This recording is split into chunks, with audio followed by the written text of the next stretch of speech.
अब हम स्टार्ट करते हैं नेक्स्ट टॉपिक जो कि है ब्रोंकिएक्टेसिस। ब्रोंकिएक्टेसिस क्या होता है? इसमें ना परमानेंट डायलेशन हो जाती है ब्रोंकाई की और ब्रोंक्यूल्स की, जो कि स्मूथ मसल की डिस्ट्रक्शन की वजह से हुई है, और इसके अलावा सपोर्टिंग इलास्टिक टिश्यू जो होता है हमारा, उसकी भी डिस्ट्रक्शन हो गई है। डिस्ट्रक्शन की वजह से फिर क्या हो गया, ब्रोंकाई और ब्रोंक्यूल्स डायलेट हो गए। तो ये स्मूथ मसल ही नहीं रहा और सपोर्ट करने वाला इलास्टिक टिश्यू ही नहीं रहा, तो वो ब्रोंकाई पूरा डायलेट हो गया। तो ये जो है ना रिजल्ट करता है या फिर ये एसोसिएटेड होता है क्रोनिक नेक्रोटाइजिंग इन्फेक्शंस के साथ। ये जो है प्राइमरी डिसऑर्डर नहीं है, और ये हमेशा जो है सेकेंडरी होगा टू किसी परसिस्टेंट इन्फेक्शन से या ऑब्स्ट्रक्शन की वजह से। फिर सेकेंडरीली ये होता है जो वैरायटी ऑफ कंडीशंस में इन्फेक्शंस होते हैं ना, उनकी वजह से। अब ब्रोंकिएक्टेसिस जो है ना वो कैरेक्टरिस्टिक सिम्टम्स को जो है वो राइज देती है, सिम्टम कॉम्प्लेक्स को, जो डोमिनेट होता है बाय कफ, उसमें कफ होगी उन सिम्टम्स में, और expectoration copious amount of purulent sputum की, यानी बहुत ज़्यादा क्वांटिटी में पस वाला स्पूटम जो है वो इसमें सिम्टम होता है, कफ एंड परलेंट स्पूटम। डायग्नोसिस जो है ना इसकी ब्रोंकिएक्टेसिस की वो डिपेंड करती है एप्रोप्रिएट हिस्ट्री पर, और इसके अलावा रेडियोग्राफिक डेमोन्स्ट्रेशन पर। रेडियोग्राफिक डेमोन्स्ट्रेशन ब्रोंकाइल डायलेशन की, जो हमें एक्सरे वगैरह पे मिलेगा। अब कौन सी कंडीशन है जो कि मोस्ट कॉमनली प्री डिस्पोज करेंगी टू ब्रोंकिएक्टेसिस? उनमें सबसे पहले आ जाता है ब्रोंकियल का ऑब्स्ट्रक्शन हो जाना। ठीक है, कॉमन कॉजेज़ क्यों होगी ब्रोंकियल ऑब्स्ट्रक्शन? कोई ट्यूमर हो गया, फॉरेन बॉडी आ गई, या म्यूकस की ही इन्फेक्शन की वजह से ऑब्स्ट्रक्शन हो जाए। ठीक है, इस तरह की कंडीशंस में ना ब्रोंकिएक्टेसिस जो है वो लोकलाइज रहेगा ऑब्स्ट्रक्टेड लंग सेगमेंट में, जहाँ पे मतलब ब्लॉकेज हुई वहीं पर सिर्फ ब्रोंकिएक्टेसिस होगी, लोकलाइज्ड है। ब्रोंकिएक्टेसिस जो है वो आल्सो कॉम्प्लिकेट कर सकती है एटोपिक एस्थमा को और क्रोनिक ब्रोंकाइटिस को, उसको फर्दर कॉम्प्लिकेट कर सकती है। यानी अगर कोई पेशेंट है जिसको एटोपिक एस्थमा भी है और क्रोनिक ब्रोंकाइटिस भी है, तो और उसको ब्रोंकिएक्टेसिस हो जाता है, तो और ज़्यादा उसमें सीवियर कंडीशन हो जाएगी। दूसरी कंडीशन कौन सी डिस्पोज करेगी टू ब्रोंकिएक्टेसिस? वो है कंजेनाइटल या हेरिडिटरी कंडीशंस। फॉर एग्जांपल जैसे सिस्टिक फाइब्रोसिस हो गई, इसमें क्या होता है कि वाइड स्प्रेड सिवियर ब्रोंकिएक्टेसिस होती है, जो कि ऑब्स्ट्रक्शन की वजह से होती है। ऑब्स्ट्रक्शन क्यों होती है? एबनॉर्मली विसिड म्यूकस हो जाता है, उस वजह से ऑब्स्ट्रक्शन हो जाती है, और इसके अलावा सेकेंडरी इन्फेक्शंस की वजह से। ये दो कंडीशंस हैं, इन दोनों कंडीशंस की वजह से ब्रोंकिएक्टेसिस होगी, सिवियर ब्रोंकिएक्टेसिस। ठीक है, ऑब्स्ट्रक्शन होगी और सिवियर ब्रोंकिएक्टेसिस होगी सिस्टिक फाइब्रोसिस में, यानी इतना ज़्यादा थिक म्यूकस हो जाएगा, और सेकेंडरी इन्फेक्शंस भी इसका कॉज है, और वो ऑब्स्ट्रक्शन करवाएंगे हमारी सिस्टिक फाइब्रोसिस डिजीज़ में। ठीक है, तो इसमें मतलब ब्रोंकिएक्टेसिस होगा। उसके अलावा है इम्यूनोडेफिशिएंसी स्टेट्स। अब उसमें जैसे पार्टिकुलरली जो इम्यूनोग्लोबुलिन की डेफिशिएंसीज होती हैं, तो उनमें जो है लोकलाइज्ड या डिफ्यूज ब्रोंकिएक्टेसिस जो है ऑफन डेवलप कर जाती है, क्योंकि उसमें ना रिकरेंट बैक्टीरियल इन्फेक्शंस हो रहे होते हैं। वैसे ही इम्यूनोडेफिशिएंसी है तो बैक्टीरियल इन्फेक्शन जो है वो और ज़्यादा सीवियर हो जाएगा और ब्रोंकिएक्टेसिस हो जाएगी। इसके अलावा दूसरा कंजेनाइटल कॉज क्या है? Primary ciliary dyskinesias. ठीक है, इनको जो हमें इमोटाइल सीलिया सिंड्रोम भी कहते हैं। ये असल में एक रेयर ऑटोजोमल रिसेसिव डिसऑर्डर होता है, जो कि फ्रीक्वेंटली ना ब्रोंकिएक्टेसिस के साथ एसोसिएटेड है, और इसके अलावा इसमें स्टेरिलिटी भी हो जाती है मेल्स में इस कंडीशन में। ठीक है, तो ये क्यों होता है? ये इनहेरिटेड एबनॉर्मलिटी है सीलिया की, जो इम्पेयर कर देती है mucociliary clearance in the airways leading to persistent infection. हमारी जो म्यूकोसीलियरी एयरवे वो कॉन्स्टेंटली हमें जो है पैथोजन फ्री रखना होता है उस एयरवे को, तो उसकी डिसफंक्शन हो जाए तो और इन्फेक्शन बढ़ने के चांसेस ज़्यादा हो जाते हैं और परसिस्टेंट इन्फेक्शन हो जाएंगे। तो ये भी एक ब्रोंकिएक्टेसिस का मेन कॉज है। उसके बाद नेक्स्ट कॉज है नेक्रोटाइजिंग या सुपरेटिव नमूनिया। अब इसमें क्या होता है? नेक्रोटाइजिंग या सुपरेटिव यानी पस वाली नमूनिया में पार्टिकुलरली विथ वायरुलेंट ऑर्गेनिज्म जैसे कि स्टेफिलोकोकस ओरियस हो गया या क्लेब्सिलिया की वजह से जब होती है, तो वो प्री डिस्पोज कर देगी पेशेंट को टू डेवलप ब्रोंकिएक्टेसिस। ठीक है, पोस्ट ट्यूबरक्यूलोसिस ब्रोंकिएक्टेसिस जो है वो भी कंटिन्यू रहता है to be significant cause of in endemic areas. जहाँ पे ये एंडेमिक है डिजीज़, वहाँ पे ये मॉर्बिडिटी का बहुत बड़ा कॉज है, पोस्ट ट्यूबरक्यूलोसिस ब्रोंकिएक्टेसिस। ठीक है, तो ये हमने सारे इसके कॉजेज़ देख लिए, प्री डिस्पोजिंग कंडीशंस देख ली। अब पैथोजेनेसिस पे आते हैं कि ये हो कैसे रही है। दो इंटरट्वाइंड प्रोसेसेस जो है ना वो कंट्रीब्यूट करते हैं टू ब्रोंकिएक्टेसिस। एक ऑब्स्ट्रक्शन हो जाना, दूसरा कोई क्रोनिक इन्फेक्शन। अब देखो इन दोनों में से आइदर कोई भी जो है ना वो इनिशिएटर हो सकता है, या तो ऑब्स्ट्रक्शन या क्रोनिक इन्फेक्शन। फॉर एग्जांपल जैसे अब ऑब्स्ट्रक्शन हो जाती है किसी फॉरेन बॉडी की वजह से, तो वो सिक्रीशंस की क्लियरेंस को इम्पेयर कर देगी, यानी सिक्रीशंस क्लियर नहीं हो पाएंगी, वहाँ जमा होती जाएंगी।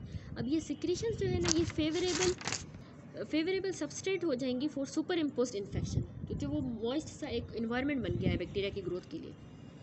तो रिजल्टेंट इन्फ्लामेटरी डैमेज हो जाएगा हमारी ब्रोंकाइल वॉल्स को, और एक्यूमुलेटिंग जो एक्सुडेट है ना वो फर्दर जो है, क्योंकि अब इन्फ्लेमेशन होगी तो अब और एक्सुडेट भी आएगा, तो वो फर्दर जो एक्सुडेट है वो भी जो है जाके डिस्टेंड करता जाएगा हमारे एयरवेज को। अब ये जो डिस्टेंडेड एयरवेज हैं और ज़्यादा डिस्टेंड हो गए तो उससे इरिवर्सिबल इतने जो इरिवर्सिबल डायलेशन हो जाएगी। ये एक कॉज हो गया ऑब्स्ट्रक्शन वाला।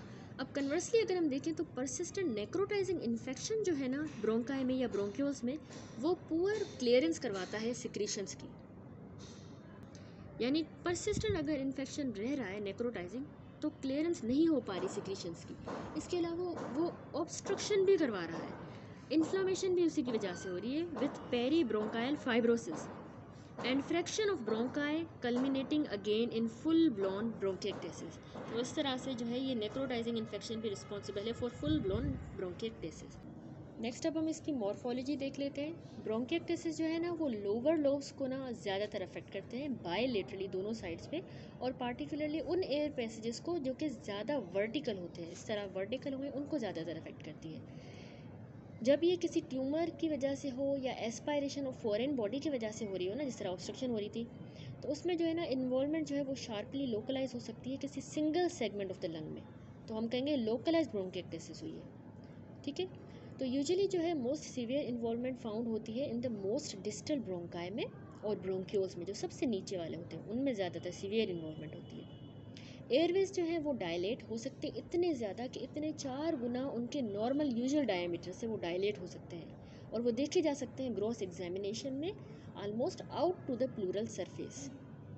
अगर हम 13.12 फिगर देखें, इस फिगर में देखिए ब्रोंकिएक्टेसिस दिखाई गई है उस पेशेंट में जिसको सिस्टिक फाइब्रोसिस भी है, और इसकी जो है लंग रिसेक्शन की गई ट्रांसप्लांटेशन के लिए। ठीक है, कट सरफेस जो है ना वो शो कर रहा है मार्क्ड डायलेटेड ब्रोंकाई जो कि फिल हुए हैं पस वाली म्यूकस के साथ, यानी परुलेंट म्यूकस के साथ ये फिल हुए हैं, और एक्सटेंड कर रहा है सब प्लूरल रीजन तक। ठीक है, पूरी प्लूरा तक। बाय कंट्रास्ट जो नॉर्मल लंग्स होते हैं उनमें ब्रोंक्यूल्स जो है ना वो फॉलो नहीं होते by eye beyond a point 2 to 3 centimetre from the pleura, यानी इतने दूर नहीं होंगे, 2 to 3 सेंटीमीटर से ज़्यादा नहीं होंगे फ्रॉम द प्लूरा। लेकिन यहाँ पर हम देख सकते हैं कि वो इतने ज़्यादा डिस्टेंट हो गए हैं कि वो प्लूरा तक आ गए हैं, फिगर में जैसे हमने देखा। हिस्टोलॉजिक फाइंडिंग्स जो है ना वो वेरी करेंगी with the activity and chronicity of the disease, कितनी उसमें एक्टिविटी है, कितनी क्रोनिक कंडीशन है, उस हिसाब से हमें हिस्टोलॉजिकल फाइंडिंग मिलेंगी।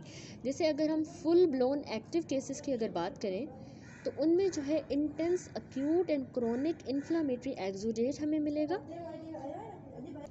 ब्रोंकाई की वॉल्स के अंदर। ठीक है, क्रोनिक इन्फ्लामेटरी एक्सुडेट मिलेगा, और ब्रोंक्यूल्स में भी, तो वो जाके डीस्क्वामेशन करवा देगा लाइनिंग एपिथेलियम की, क्योंकि वो इन्फ्लेमेटरी एक्सुडेट है तो वो शेड होना शुरू हो जाएगी लाइनिंग एपिथेलियम, और एक्सटेंसिव एरियाज ऑफ अल्सरेशन मिलेंगे हमें।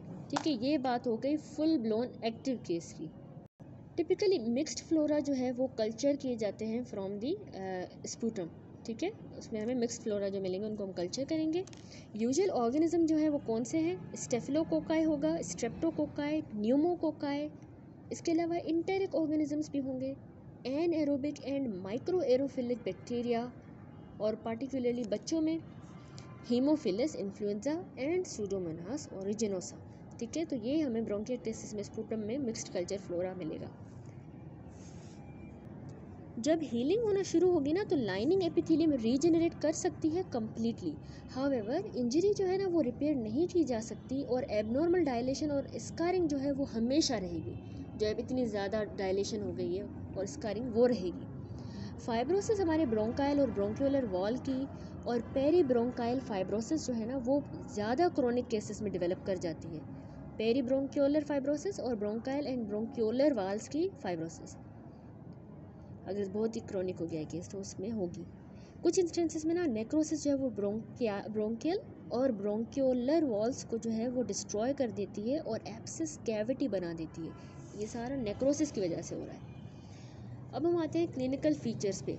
तो ब्रोंकिएक्टेसिस में क्या मिलेगा हमें क्लिनिकल फीचर्स में, ये कैरेक्टराइज होता है, इसमें सीवियर और परसिस्टेंट रहने वाली जो है ना खांसी होगी, खांसी कफ होगी, ठीक है, और वो एसोसिएटेड होगी एक्सपेक्टोरेशन के साथ, यानी बलगम होगा लेकिन कैसा, म्यूकोपरुलेंट होगा, म्यूकस भी होगा, उसमें पस भी होगा, और समटाइम्स फेटिड स्पूटम होता है, यानी फाउल स्मेलिंग स्पूटम।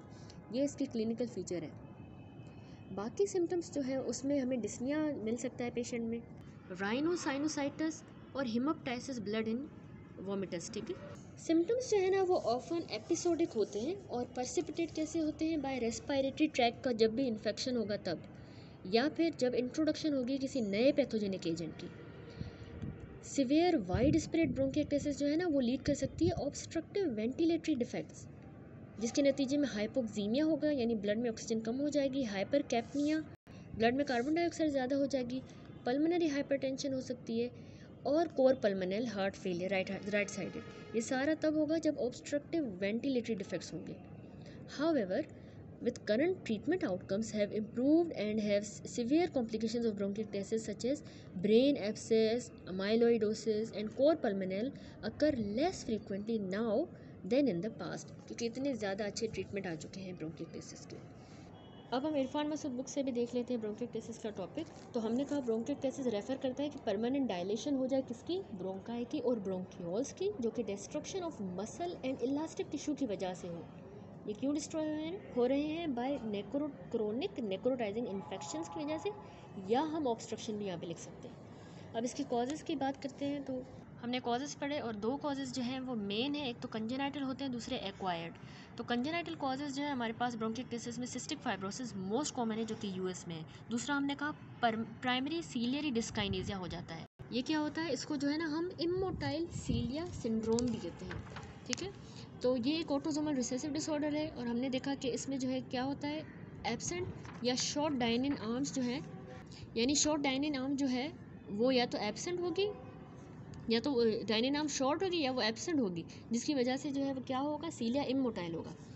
ये जो है सीलिया का ही कंपोनेंट होता है डायनिन आर्म, ठीक है, उसकी वजह से ये डिसऑर्डर हो रहा है। ये ऑटोसोमल रिसेसिव है और मेल्स में ये कंडीशन जो है ना इनफर्टिलिटी के साथ एसोसिएटेड होती है।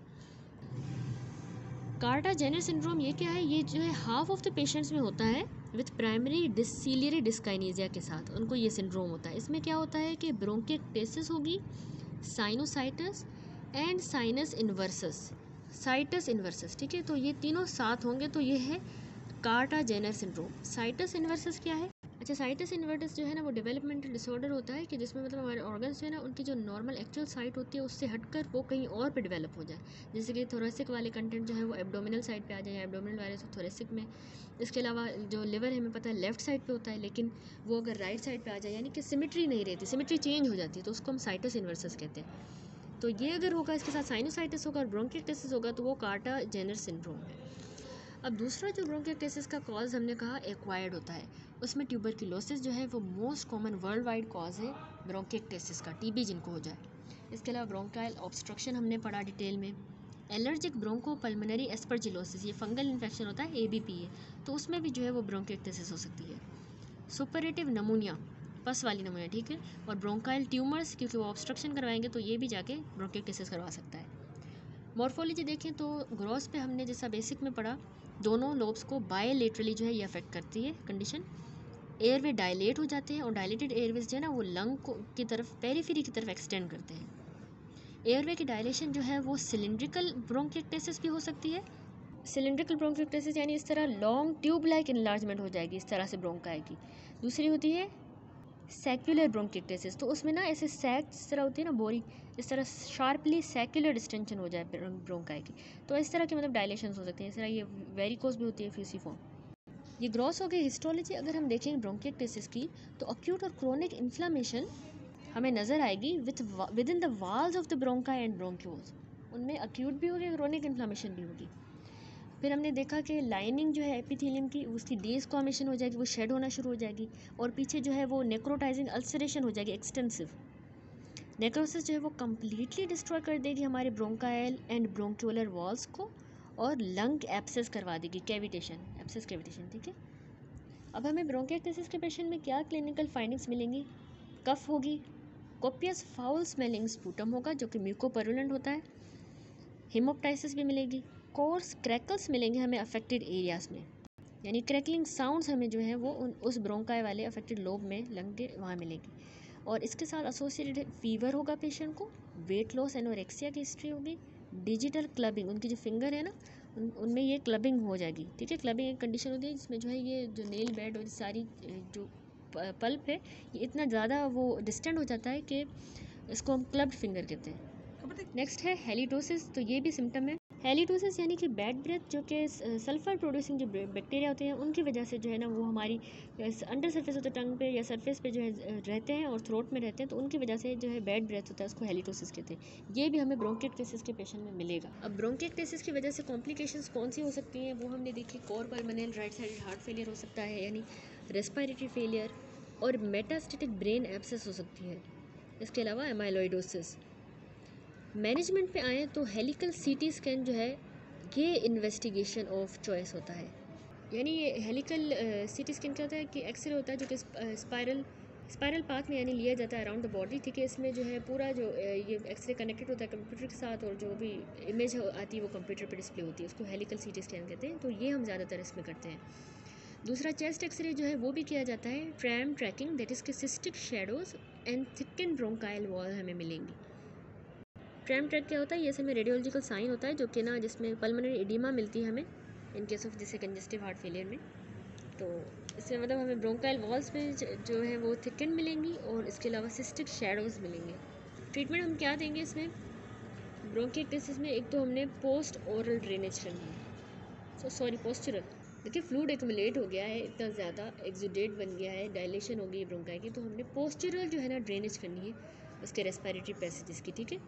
यानी कि पेशेंट का जो पोस्चर है ना उसको हम चेंज करके जैसे फिगर में शो होना है तो उस तरह से जो है हम रेस्पिरेटरी पैसेज को क्लियर करेंगे, ठीक है। इसके अलावा चेस्ट फिजियोथेरेपी भी हम करते हैं, एंटीबायोटिक्स देते हैं पेशेंट को ब्रोंकिएक्टेसिस में। स्टेरॉइड्स जो है वो इन्फ्लेमेशन वगैरह को सबसाइड करते हैं, इसलिए वो भी हेल्पफुल होते हैं। एलर्जिक ब्रोंकोपल्मोनरी एस्परजिलोसिस वाला जो केस होता है फंगल इन्फेक्शन में, तो उसमें जो है ज़्यादा प्रेफर किए जाते हैं स्टेरॉइड्स, और सर्जरी जो है ये भी इसकी मैनेजमेंट में। That's it. Pathoma fundamentals of pathology से हम ब्रोंकिएक्टेसिस देख लेते हैं। तो हमने पढ़ा कि परमानेंट डायलेशन हो जाती है ब्रोंक्यूल्स की, ब्रोंकाई की। लॉस ऑफ एयरवे टोन जो है वो रिजल्ट करेगी इन एयर ट्रैपिंग, एयर जो है वो अंदर ट्रैप हो जाएगी। इस फिगर में देखिए ब्रोंकिएक्टेसिस का है कि लंग दिखाया गया है, किस तरह से डायलेट हो जाते हैं ब्रोंकाई। दूसरा है कि नेक्रोटाइजिंग इन्फ्लामेशन की वजह से जो है ना एयरवे की वॉल्स डैमेज हो जाती हैं। तो उसके कॉजेज़ क्या है, एक तो सिस्टिक फाइब्रोसिस में ऐसा होता है। कार्टा जेनर सिंड्रोम जो हमने पढ़ा उसमें इनहेरिटेड डिफेक्ट होता है डायनी नाम का, जो कि नेसेसरी होता है सीलियरी मूवमेंट के लिए, तो उसका जो है डिफेक्ट वजह से ये होगा। और एसोसिएटेड विद साइनोसाइटिस, इनफर्टिलिटी यानी poor motility of sperm, and sinusitis inversus जो मैंने अभी आपको बताया कि पोजीशन जो है ना मेजर ऑर्गन्स की वो रिवर्स हो जाएगी, जिससे हार्ट जो है ना वो right side of the thorax में आ जाएगा। तो ये हो गया कार्टा जेनर सिंड्रोम। इसके अलावा क्यों होगा, कॉज क्या है नेक्रोटाइजिंग इन्फ्लेमेशन का, एक तो ट्यूमर या फॉरेन बॉडी आ जाए तो उसकी वजह से भी जो है एयरवे की वॉल जो है वो डैमेज हो रही है, और नेक्रोटाइजिंग इन्फेक्शन खुद ही भी एक कॉज है। इसके अलावा एलर्जिक ब्रोंकोपल्मोनरी एस्परजिलोसिस जो है ना, इसमें क्या होता है कि हाइपर सेंसिटिविटी रिएक्शन हो जाता है टू एस्परजिलस जो कि एक फंगस है।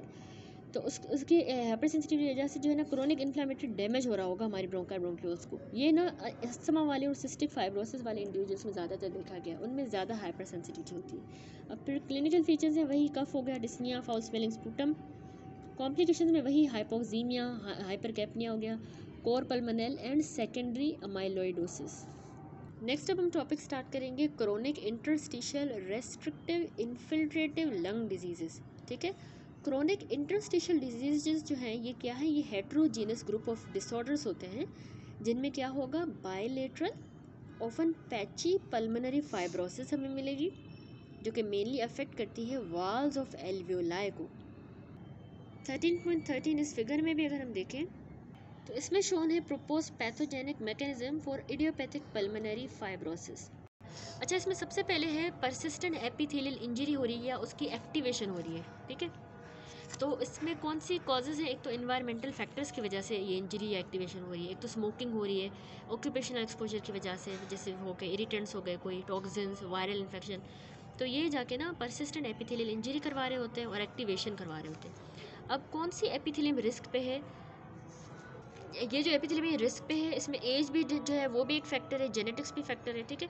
Telomerase mutations, surfactant mutations, MUC5B variant, ठीक है। तो ये अगर होंगे सारे फैक्टर्स तो वो एपिथेलियम ज़्यादा रिस्क पर होगी, और इन्वायरमेंटल फैक्टर्स ये वाले इसमें रिस्पॉन्सिबल हैं।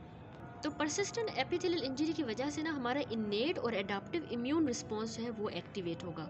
वो ना प्रो फाइब्रोजेनिक फैक्टर्स जो है वो सिंथेसाइज करेगा, जो फाइब्रोजेनिक होते हैं यानी फाइब्रोसिस करवाने वाले। इसके अलावा ये डायरेक्टली भी प्रो फाइब्रोजेनिक फैक्टर्स को एक्टिवेट करता है। अब ये फैक्टर्स ना एबनॉर्मल इंट्रासेलुलर सिग्नलिंग करवाएंगे, जिसके नतीजे में बहुत ज़्यादा प्रोलिफरेशन होगी और कोलेजन प्रोडक्शन होगी। जब कोलेजन प्रोडक्शन और प्रोलिफरेशन ज़्यादा होती है तो उसके नतीजे में हमेशा फाइब्रोसिस रिजल्ट करती है। तो इस तरीके से जो है ना ये क्रोनिक इंटरस्टिशियल डिजीज़ होती है कि हमें पैची यानी कहीं कहीं पे जो है ना पल्मोनरी फाइब्रोसिस मिलेगी, और ये ज़्यादातर जो है एल्वियोलाई की वॉल्स को अफेक्ट करती है ये डिजीज़, क्रोनिक इंटरस्टिशियल डिजीज़, ठीक है। फिर कह रहा है कि मैनी ऑफ एंटिटीज़ इस ग्रुप में जो है अननोन कॉज होती हैं, अननोन कॉज की होती हैं और अननोन पैथोजेनेसिस, ठीक है। लेकिन कुछ जो है उनको intra alveolar and interstitial component भी होता है।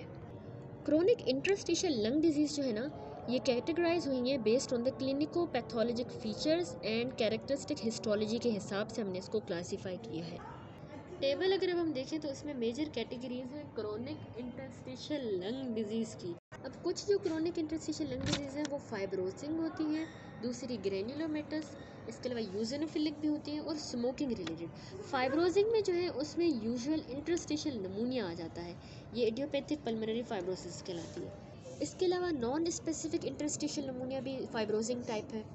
Cryptogenic organising pneumonia, collagen vascular disease associated, और न्यूमोकोनियोसिस थेरेपी एसोसिएटेड यानी ड्रग रेडिएशन की वजह से जो होती है वो भी फाइब्रोसिंग कंडीशन है, क्रोनिक इंटरस्टिशियल लंग डिजीज़, ठीक है। अब ये सारी हम डिटेल पे आगे देखेंगे, सारी आएंगी। ग्रेन्युलोमेटस जो है फाइब्रोसिंग डिजीज़ उसमें एक सार्कोइडोसिस आ जाती है, दूसरी हाइपर सेंसिटिविटी नमूनिया, इसमें ग्रेन्युलोमेटस डिजीज़ हो जाती है, ठीक है। यूजिनोफिलिक में लोफुलर सिंड्रोम, ड्रग एलर्जी रिलेटेड, और इडियोपैथिक क्रोनिक यूजिनोफिलिक नमूनिया भी जो है वो भी यूजिनोफिलिक इंटरस्टिशियल लंग डिजीज़ में आता है। अब स्मोकिंग रिलेटेड कौन सी क्रोनिक इंटरस्टिशियल लंग डिजीज़ है, एक डिस्कॉमेटिव इंटरस्टिशियल नमूनिया, दूसरी रेस्पायरेटरी ब्रोंकियोलाइटिस।